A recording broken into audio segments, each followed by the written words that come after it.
Hi friends, good morning. తోటకూర కాడలు ఇవి. ఈ కాడల తాలూకా రసం అనమాట. ఇంకా కొంచెం ముదరగా ఉంటే బాగుంటాయి, లావుగాను.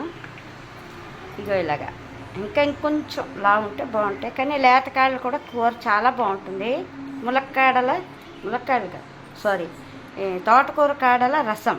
దీనికి కావాల్సిన పదార్థాలు: తోటకూర కాడలు, ఆవాలు, మిర్చి, ఉప్పు, పసుపు, జీలకర్ర, ఇంగువ, నూనెపప్పు, కరివేపాకు, వరిపిండి 1 స్పూను, ఆవాలు, మినపప్పు, పోపు. ఈ పదార్థాలతో ఈ రసం చేసి చూపిస్తాను, చూడండి. ఇగోండి, ఇలాగ నూనెపప్పు, కొంచెం ఇంగువ, పచ్చిమిర్చి, మనకు కావాల్సినంత కారం వేసుకోవచ్చు ఫ్రెండ్స్. ఎండుమిర్చి కూడా వేసుకోవచ్చు, పచ్చిమిర్చి అయినా వేసుకోవచ్చు. నేను పచ్చిమిరపకాయలు వాడతాను. కొంచెం ఒక 2-3 కరివేపాకు కొమ్మలు అండ్ కొంచెం వరిపిండి, అంతే. ఇది పేస్ట్, చిన్న కొబ్బరికాయ ముక్క పేస్ట్ ఆడుకోవాలి ఫ్రెండ్స్. పేస్ట్ ఆడిన తర్వాత పోపు పెట్టుకుని మీకు రెసిపీ చూపిస్తాను. సో ఫ్రెండ్స్, ఇదిగోండి, ఉప్పు పసుపు వేసి ఉడకపెట్టేసాను తోటకూర కాడలు. దీంట్లో కావాల్సిన ఈ పేస్ట్ చేసుకున్నాను. అల్లం, వెల్లుల్లి, కొబ్బరి, నువ్వులు, వరిపిండి. కావాలంటే ఇందులో వెల్లుల్లిపాయలు వేసుకోవచ్చు. ఆవాలు, జీలకర్ర, పోపు అనమాట. ఆయిల్ వేసుకున్నాను ఇందులో. పోపు వేగిన తర్వాత మినపప్పు, శనగపప్పు.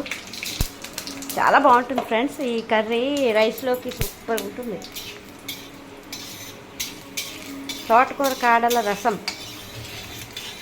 దీని పేరు. ఒక ఫ్రెండ్స్, పోపులు వేగిపోతున్నాయి. వేగిపోయిన తర్వాత కొంచెం కరివేపాకు,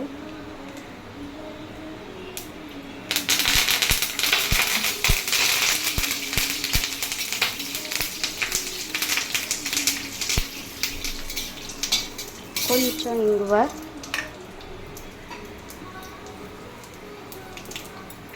చిటికెడ.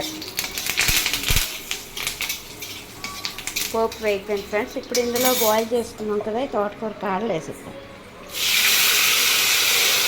ఫ్రెండ్స్,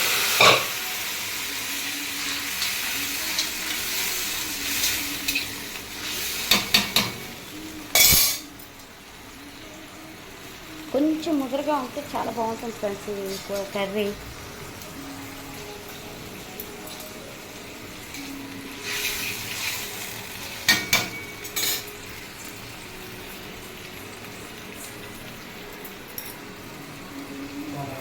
కొంచెం పోపు అయిన తర్వాత ఒక్క ఉడుకు వచ్చాక ఇది వేసేస్తాం.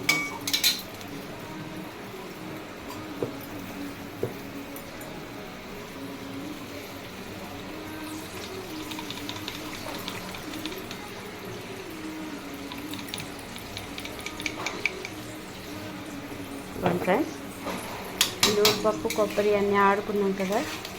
కొంచెం వరిపిండి ఇందులో వేసి ఫ్రెండ్స్,